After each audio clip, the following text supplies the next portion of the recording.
Oh, it's just a baby. All right, $3,000, $4,000, $5,000 robot mowers aren't necessarily going to be for everyone, and not everyone needs 3,000 or 4,000 meters to be mowed. This is a bit more interesting for people on more residential size blocks, plus the price point is a lot more sharp. What is it? I better check. All right, this is the Yuka Mini Series. This is the 800 square meter version, which is the largest capacity battery version and most zones that you get in the Mini Series. It's 1,899 Aussie dollars at the moment, but you can get a more entry-level machine. The 500 square meter version, which I'm looking at on the website now, it says it's sold out at the moment, but that does start from $12.99 Australian dollars, so no wonder it's sold out. I've been trying out 3 other Mammotion robot mowers here at the moment.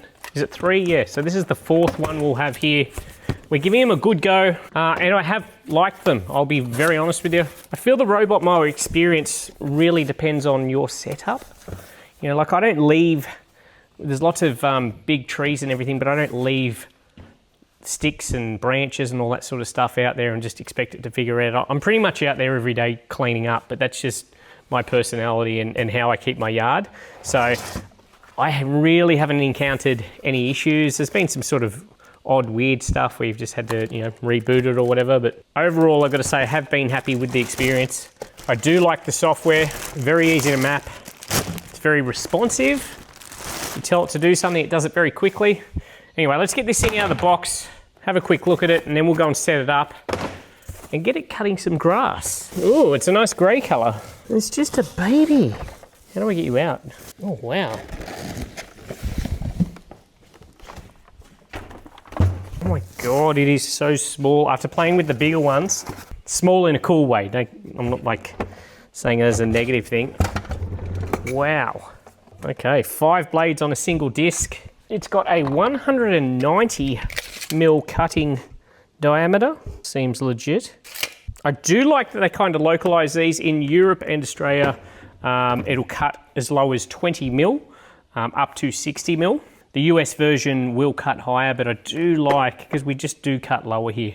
And generally, with all the battery stuff we get, it's not all that well localized, so I do like that they've thought about that. You just change the height of cut with this knob on the top here.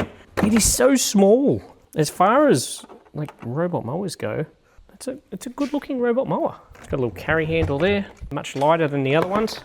I think it says it's only about 10 kilos, the machine itself. It does say 10 kilos, yeah. That is me reading the specs, not weighing it. I have set up enough of these things now that I really should be able to do this blindfolded, but yeah, that is the machine. I have been told this has a removable battery, which I do like. Mammotion are normally pretty good tool-wise. Here we go.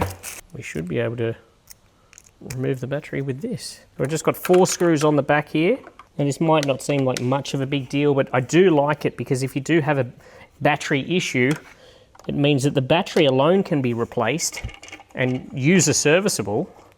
4 screws, there's the battery. Wow, okay. That is very simple. Considering this is an item that no one will really see and it's in the machine, they've actually gone to a bit of trouble to design it in a aesthetically pleasing way. So 6.1 amp hour battery, this is for the 800 square meter version. Obviously the smaller ones have smaller batteries. Again, it might not seem like a big deal to you, but if you have a battery failure, they can send you a new one. You're in and out, you're done. It also does have their new feature, the UltraSense AI vision, which means it can identify a range of objects. With that UltraSense AI vision, it can also mow in low GPS areas where there's issues, potentially under trees, yeah, for limited times.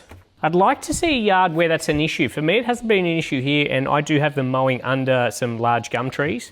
Must be thick tree canopies, but yeah, it hasn't been an issue for me yet. The RTK station is on a pole that is a lot shorter than the other Mammotion robot mowers that I have tried. Mini on the Yuka Mini. Okay, so it does have an option where you can mount it on a flat space, on a flat spot, or it does come with a spike, which is what we'll be doing. We will be inserting this into the ground. Spike goes in there. So this is the RTK reference station. The mower and this thing talk to each other It talks to the satellites and it works out exactly where it is.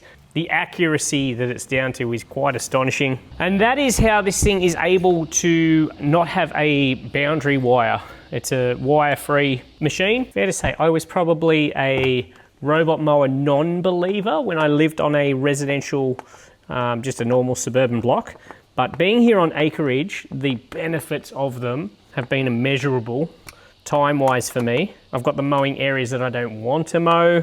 They go out basically every day. So I guess you could say I kind of have been converted. Really comes down to your scenario though. They're not necessarily going to be right for your lawn. If you have a lawn that has awkward access or is uneven, they're not going to be for everyone, but the people that they are for, they are superb for. This is a really good looking machine. Small footprint. That is all the physical assembly done. All we need now is 2 power points and access to our Wi-Fi, and then we can set this thing up. Where am I going to set it up? All right, so I did film that unboxing probably, I don't know, a week and a half ago now. I wanted to set it up and put it to the test and just give it a bit of a go before I give you some thoughts on it. Setup was super easy. That's what your RTK reference station looks like. It's got just, you can easily spike it in the ground, which is what I've done there. That hooks up to the base station. The base station hooks up to a power source. I will show you super quickly how easy it is to map these areas by doing it manually. There is an auto mode, which isn't of a lot of interest to me. I think the manual mode is perfect. You've just got to create an area, take it to your perimeter, then you press start. We're going to go manual. Tells you it's started, gives you a audio cue. I'm just going to do it in a little rectangle here. We're going to drive it around the area that we want it to be cutting. And I'll show you how quickly you can get started. We're just doing this on very small scale here. They're pretty easy to control. Keep it a little bit in from your boundary. You can change these later on too. So for instance, I had some bushes here. You can see that big brown patch there. So, you know, if I didn't want it to go there later or I wanted it to go there later, I could change that quite easily. Okay, so we've done a quick lap of the area. We're going to save that. Now we can literally get mowing now. What you do need to do at some point is create a channel, they call it, which is, it's telling it how to get from the area you've mapped back to the charging station or in between areas you've mapped. It's just as simple, you just drive it from the mapping area back to the charging station. We won't do that right now because I'm not going to use this as a full-time area. I've already got a 500 square meter area out there. We're just going to get starting on mowing.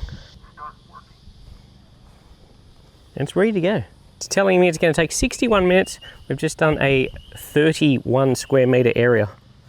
I love the sound it makes just before the blades boot up. It's almost like it's going to take off. Where are you going to start?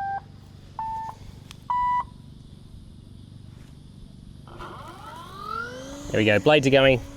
It's away and cutting. So as long as you've got your RTK reference station set up in a decent place and you've got Wi-Fi, setting these things up is actually a real breeze now. Now, might not look like it's being very methodical, but it is. I've set it to mow at this angle, so it's going to come up and back along here. Then it'll come back the other way, 90 degrees, and go this way. So you can map multiple areas. You can put no-go zones, areas where you just don't want it to go to. I do that around the base of the trees. That is the simplest form of mapping. So if you have a really simple yard, these things are super simple to get going. So I did try out the new AI mapping feature, which supposedly you can just put the robot down and it'll detect the area to mow and map itself. I have not had any luck with it. I'm sure it'll get better with firmware updates, but I don't think it's a needed feature. The mapping feature, driving around the boundary yourself, works pretty flawlessly for me. So I personally don't see the need for it. The first thing that I notice just from using other robot mowers, and I've used quite a few of them, it's the Mini. The footprint of this thing is very, very small, which is awesome. This isn't the prettiest of areas to have it, but I ran out of space up where all the other robot mowers are, so it's stuck down here. I've had this thing going, cutting every day. This is the 800 square meter version, and I've had it cutting, I think, 515 square meters daily. So the Yuka Mini is about to start mowing its dedicated section, which I've got going from that tree there. There's an imaginary boundary there, which we'll hit in a second. Don't make a liar out of me. There we go. So it's about to start mowing. Goes all the way down to the bush down there and stops around those trees there, comes back up here. So it's 516 square meters, which it's been managing without issue. Very clean area, as you can see. These things shine, robot mowers in general, in clean areas. If you are going to leave 1,000 things on your lawn, big sticks, branches, robot mowers probably aren't going to be for you. But if you do like a nice clean lawn, they absolutely shine. Look at this, look how this lawn is looking. There's nothing special about this. It's a bitsa, it's kikuyu. There's some cooch through it, there's some weed through it, but it's looking amazing just because of the regular cutting that's getting. Now it takes a while to do that, but it doesn't matter because it does its thing while you're at work or while you're sleeping. I have had this thing going nighttime multiple times and haven't had an issue. It's kind of funny when you wake up in the middle of the night, look out the window and you just see this light getting around your backyard. Feature wise, it's pared back as well. It is mini in size. Features are mini also. Unless I'm missing something in the app, I've looked through it multiple times, but it doesn't look like there's an option to change its ground speed while it's cutting, which is something that you can do on the other Mammotion units. So the ground speed is quite slow, but again, it doesn't matter. It just does its thing in the background. If speed was your biggest issue when you wanted the lawn done right away, you'd jump on a ride-on mower. A few other features I noticed that weren't in the app. One of my favorite features, which is random angle, meaning that each time it goes out to cut, it'll cut on a different path. The angle will change each time instead of it just going up and back across the same lines, which is good because the grass doesn't, lay down the same way every time. You're not potentially getting ruts in the lawn. So that is one of the Mammotion features I do like on the other machines. This doesn't appear to have it either. You can manually change the angle of cut, which I just do every few days now. I've only had 2 instances of it stopping for whatever reason. I couldn't work out what the reason was. It just said it had, the robot had poor reception. Usually when I get that issue, I just manually move it to a more open area. It's in a pretty open area anyway, and it rectifies itself. That wasn't happening. I just powered it off and on and the problem seemed to go away. So that's only happened twice. Definitely not a deal breaker or anything. Let's have a look what it looks like underneath after cutting for, yes, the front wheel has been lifted. Let's see what our Yuka Mini looks like underneath after a week or 2 of cutting. And it looks pretty clean. There's a little bit of build-up of clippings on the top of the deck. It's very easy just to set and forget about these things, which is what I do, but I would recommend every couple of weeks you just give it a clean. And this is a simple way to do it. Just like your normal mowers, the wetter the conditions are, the dirtier these things are going to get. It has been very wet here. I haven't been afraid to put it out while it's been raining. But if you do that, just make sure it's clean.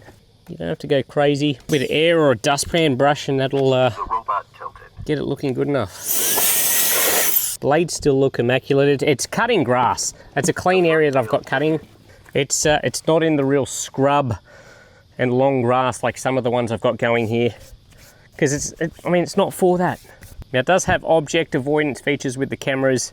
I keep my area really clean. It's just I like a clean yard. So you really have very little issues in that regard. Any issues I don't want it to go, I set up a no-go zone, which is super simple to do in the app. I don't know if it's the cuteness factor working me over, but I really like this machine. The price point of it, especially if you get the smaller capacity ones, it seems like a pretty good deal. Like if you have a smaller block, and when I say a smaller block, you could get the 500 square meter version of this and run that at around 300, 350 square meters. That's still a hell of a lot more lawn than a lot of people have on modern blocks. It's still early days. I am going to keep testing this unit, keep giving it a good hard thrashing and let you know how I go with it. But like so far so good.